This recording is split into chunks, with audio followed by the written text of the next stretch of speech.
Daily என்ன lunch செய்யறதுன்னு தெரியலையா? அந்த ஈஸி ரெசிபியை ட்ரை பண்ணி பாருங்க. 10 நிமிஷத்துல செஞ்சிடலாம். வணக்கம், இது உங்கள் அரசி ஸ்மார்ட் கிச்சன். இந்த வீடியோ உங்களுக்கு பிடிச்சிருந்தா என்னோட சேனலை சப்ஸ்கிரைப் பண்ணி வச்சுக்கோங்க. இப்போ வாங்க நம்ம வீடியோக்குள்ள போலாம். இது பாத்தீங்கன்னா நான் இன்னைக்கு குக்கர்ல தான் செய்ய போறேன். நம்ம காலையில அவசர அவசரமா செய்யறதுக்கு இது ரொம்ப ஈஸியா இருக்குங்க. கண்டிப்பா நீங்க இதை செஞ்சு பாருங்க. நம்ம ஸ்கூல், காலேஜ், ஆஃபீஸ் எல்லாத்துக்கும் நம்ம எடுத்துட்டு போகலாம். ஃபர்ஸ்ட் இது மாதிரி ஒரு குக்கர் வச்சுக்கோங்க. அதில் வந்து 2 டேபிள் ஸ்பூன் எண்ணெய் சேர்த்துட்டு கொஞ்சமாக நான் நெய் சேர்த்துக்கிறேன். சேர்த்துட்டு கொஞ்சமாக சோம்பு, ஒரு பட்டை, 4-5 லவங்கம் சேர்த்துக்கோங்க. நீங்கள் பிரியாணி இலை இருந்தாலும் நீங்கள் சேர்த்துக்கலாம், அதுவும் நல்லா வாசனையாக இருக்கும். சேர்த்துட்டு ஒரு 2 பெரிய வெங்காயத்தை இது மாதிரி நம்ம பெரிய சைஸாக நம்ம பிரியாணிக்கெலாம் போடுவோம் இல்லையா, அதுக்கேற்ற மாதிரி நான் வந்து அது மாதிரி நான் கட் பண்ணிக்கிறேன். கட் பண்ணிவிட்டு நல்லா வதக்கிக்கோங்க. இது நல்லா வதங்கிறதுக்கு நான் வந்து கொஞ்சமாக கல்லுப்பு சேர்த்துக்கிறேங்க. சேர்த்துட்டு 2 டேபிள் ஸ்பூன் இஞ்சி பூண்டு பேஸ்ட்டு நம்ம சேர்த்துக்கலாம். இது பார்த்தீங்கன்னா 10 நிமிஷத்துல விசில் வந்தாலே போதுங்க, சூப்பராக நமக்கு ரெடி ஆகிடும். எல்லாருக்கும் ரொம்ப பிடிச்ச ரெசிபி தாங்க இது. இப்போ பார்த்தீங்கன்னா இது நல்லா அது பச்சை வாசனை போகிற வரைக்கும் நல்லா நம்ம அதை வதக்கிக்கலாம். நல்லா வதங்கி வரட்டும். நம்மள மீடியம் ஃப்ளேமில் வச்சு நல்லா வதக்கிக்கலாம். வதக்கிட்டு இது பார்த்தீங்கன்னா ஒரு 3 பெரிய தக்காளி எடுத்திருக்கேங்க. அதாவது இது பெங்களூர் தக்காளி. நீங்கள் நாட்டு தக்காளி எடுக்கிறீங்கன்னும் போது நீங்கள் பார்த்து கொஞ்சம் சைஸ் பார்த்து நீங்கள் எடுத்துக்கோங்க. இது பெங்களூர் தக்காளின்றதால நான் கொஞ்சம் 3 எடுத்திருக்கேன். நீங்கள் சின்ன சின்னதாக எடுத்திங்கன்னா 4லேருந்து 5 வரைக்கும் நீங்கள் நாட்டு தக்காளி எடுத்திங்கன்னா எடுத்துக்கோங்க. எடுத்துகிட்டு கொஞ்சமாக புதினா இலையும் சேர்த்துக்கிறேன். கொத்தமல்லி இருந்தாலும் நீங்கள் சேர்த்துக்கலாம். சேர்த்துட்டு இது நல்லா அது மசிஞ்சு நல்லா வந்து வதங்கி வரட்டும். இப்போ பார்த்தீங்கன்னா எண்ணெய் நல்லா பிரிஞ்சு வந்திருக்கு, உங்களுக்கு தெரியும்னு நினைக்கிறேன். ஃபஸ்ட்டே வந்து பாஸ்மதி ரைஸை வந்து நான் வந்து ஊற வச்சு வச்சுருக்கேன். இதில் தேவையான அளவு மிளகாத்தூள் சேர்த்துக்கலாம். நான் பார்த்தீங்கன்னா இன்றைக்கி 2 பேருக்கு லஞ்சு செய்கிறேங்க. அதனால் ஒரு 1.5 ஸ்பூன் வெறும் மிளகாத்தூள் தான் சேர்க்குறேன். இது வந்து குழம்பு மிளகாத்தூள் இல்லை, அதாவது இது மிளகா தனியாக சேர்த்து அரைச்சது கிடையாது, இது வெறும் மிளகாத்தூள். அதை நம்ம சேர்த்துக்கலாம். சேர்த்துட்டு இது நல்லா நம்ம கலந்து விட்டுக்கலாம். ஏன்னா நம்ம வெறும் மிளகாத்தூள் சேர்க்கும் போது கொஞ்சமாக சேர்த்தாலும் நல்ல ஒரு காரம் இருக்கும். நீங்கள் காஷ்மீர் மிளகாத்தூள் சேர்க்கும் போதும் நல்ல ஒரு கலரும் நமக்கு கிடைக்குங்க. நான் பார்த்தீங்கன்னா ஃபஸ்ட்டே வந்து தண்ணிலாம் கொதிக்க வச்சுருந்தேன். அதாவது எந்த கப்பில் நீங்கள் வந்து அரிசி எடுக்கிறீங்களோ அதுக்கு மாதிரி 1.5 கப் நம்ம தண்ணி நான் வந்து ஃபாஸ்ட்டாக செய்கிறதுக்காக நான் பக்கத்துலேயே வந்து தண்ணி கொதிக்க வச்சுருந்தேன். இப்போ அதையும் நம்ம சேர்த்துட்டு நம்ம ஊற வச்ச அரிசி அதையும் நம்ம சேர்த்துக்கலாம்.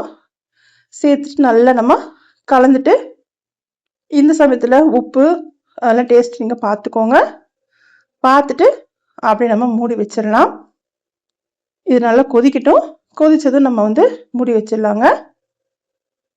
இப்போ நல்லா இது கொதிக்குது.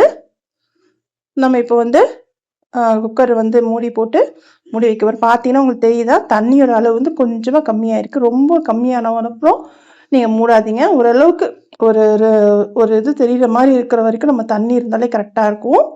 மூடிட்டு நான் விசில் போட்டுக்கிறேங்க. சிம்மில் ஒரு பக்கம் இருக்கட்டும். நெக்ஸ்ட் இதுக்கு வந்து சைட் டிஷ் நம்ம பண்ணலாம். ரொம்ப சிம்பிளாக பண்ணிடலாம். இதுக்கு ஒரு பேன் வச்சுக்கோங்க.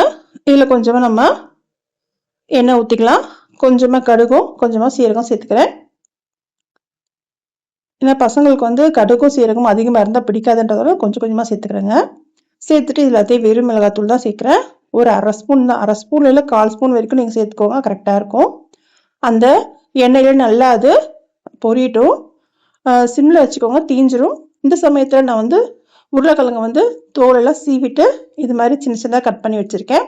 ஷேப் பார்த்தீங்கன்னா உங்களுக்கு எந்த ஷேப் வேணுமோ அதுக்கேற்ற மாதிரி நீங்கள் கட் பண்ணிக்கோங்க. அவ்வளோதாங்க. இது அப்படியே நம்ம வந்து நல்லா வதக்கிட்டு அப்படியே நம்ம மூடி வச்சிடலாம்.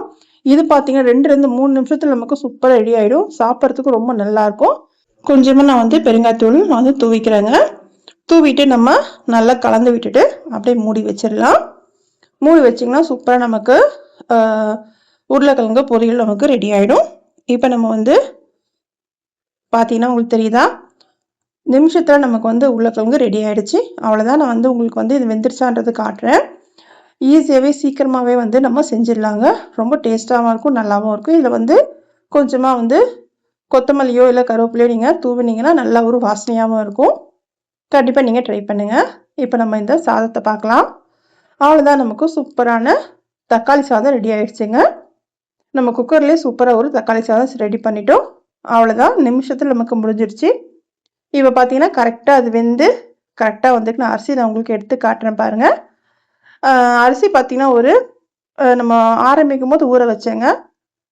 நம்ம எப்போ ஆரம்பிக்கிறோமோ நம்ம ஊற வச்சுட்டு அதுக்கப்புறம் வெங்காயம் தக்காளியெல்லாம் கட் பண்ணிவிட்டு அதுக்கப்புறம் நம்ம சேர்க்கும் போது கரெக்டாக இருக்கும். அவ்வளோதாங்க. நீங்கள் கொடுக்குற சப்போர்ட் தாங்க எனக்கு ஒரு மோட்டிவேஷனாக இருக்கும். நெக்ஸ்ட் வீடியோ போடுறதுக்கும் சரி, இன்னும் நிறைய நம்ம ரெசிபிஸும் சரி, கிச்சன் டிப்ஸும் சரி பார்க்குறதுக்கு என்னோட சேனலை சப்ஸ்கிரைப் பண்ணி வச்சுக்கோங்க. பக்கத்தில் இருக்க பெல் ஐக்கானை கிளிக் பண்ணிக்கோங்க. அப்போ தான் நான் போடுற வீடியோஸ்லாம் உங்கள் வீடு தேடி வரும்.